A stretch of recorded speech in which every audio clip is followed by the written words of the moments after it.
आप सभी का बहुत बहुत धन्यवाद। जैसा कि आप जानते हैं, उत्तर प्रदेश प्रगति के पथ पर जा रहा है और स्वाभाविक है कि हमारी ऊर्जा की जो मांग है, ऊर्जा की जो खपत है, वो दिन प्रतिदिन बढ़ती जा रही है।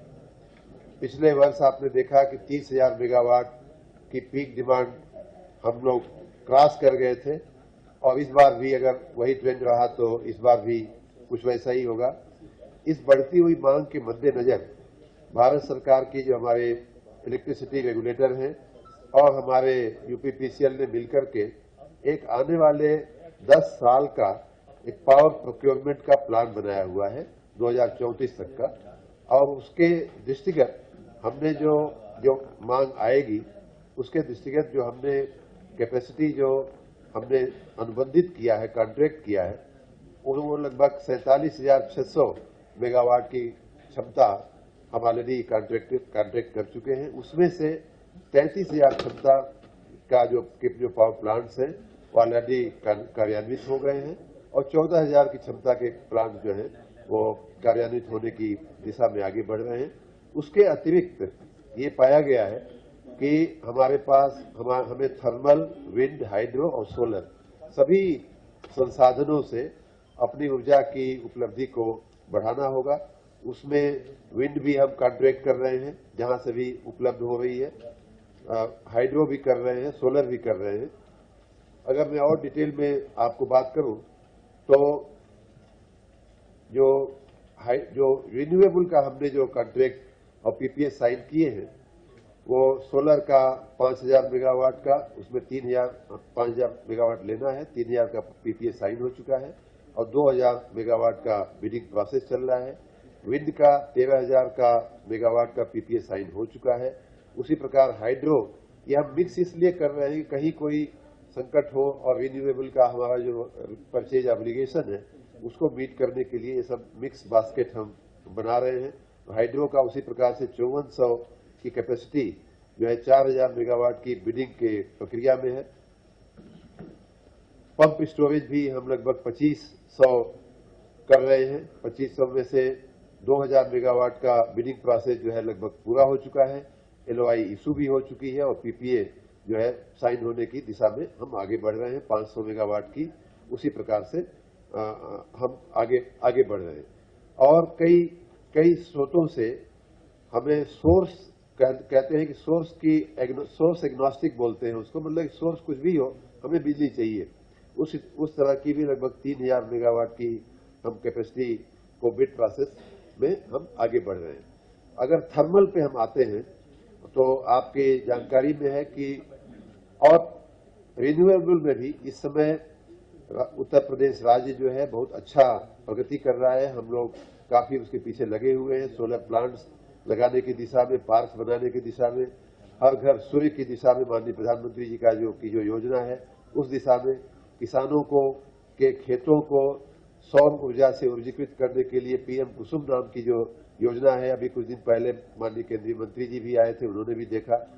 इस प्रकार रिन्यूएबल की दिशा में हम लोग काफी तेजी से आगे बढ़ रहे हैं, लेकिन थर्मल भी हमें लगाना होगा और उस प्रकार थर्मल की जो हमारी जो आने वाले दिनों के लिए 2034 तक के लिए जो एक अनुमान लगाया गया है उसमें कहा गया है कि 10,795 लगभग 10,800 मेगावाट की थर्मल हमें लगा लेनी चाहिए।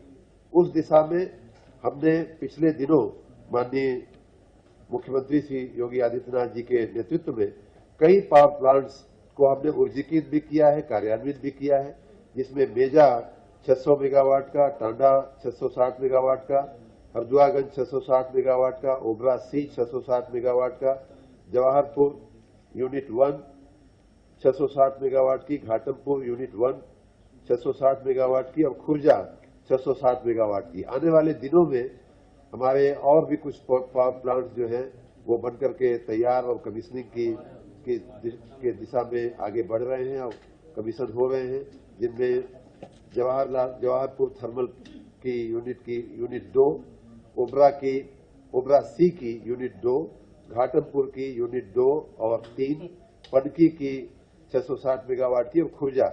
इस प्रकार हमारा पिछले 6-7 सालों में इस प्रकार के हमने कई पावर प्लांट्स जो थर्मल पावर प्लांट्स थे उनको कार्यान्वित किया है। पिछले 3 साल में योगी 2 गवर्नमेंट में भी इनमें से कई को हमने ऊर्जीकृत करने की दिशा में काम किया है। उसी के साथ नए पावर प्लांट्स बनाने के लिए और उनसे ऊर्जा प्राप्त करने की दिशा में भी हमने काफी काम किया है। आपको अगर याद हो तो ग्लोबल इन्वेस्टर समिट के समय एनटीपीसी के साथ हमने 3 अनुबंध किए थे और उसमें ओबरा डी में 1600 मेगावाट का पावर प्लांट बनाने के लिए हमने एनटीपीसी के साथ करार किया। अनपरा ई में भी 1600 मेगावाट का बनाने के लिए करार किया, जिस पर मंत्रिमंडल की मंजूरी भी मिल चुकी है। उसी प्रकार मेजा में 1800 मेगावाट का पावर प्लांट बनाने की दिशा में हम आगे बढ़ रहे हैं।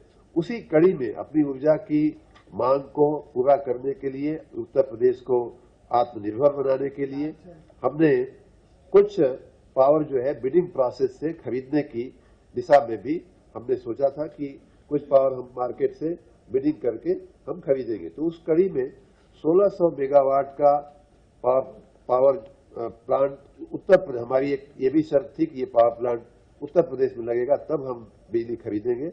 और उस प्रक्रिया के तहत हम लोगों ने पिछले साल जुलाई में 2024 में रिक्वेस्ट फॉर क्वालिफिकेशन इशू किया था, जिसमें 7 कंपनियां आई थी।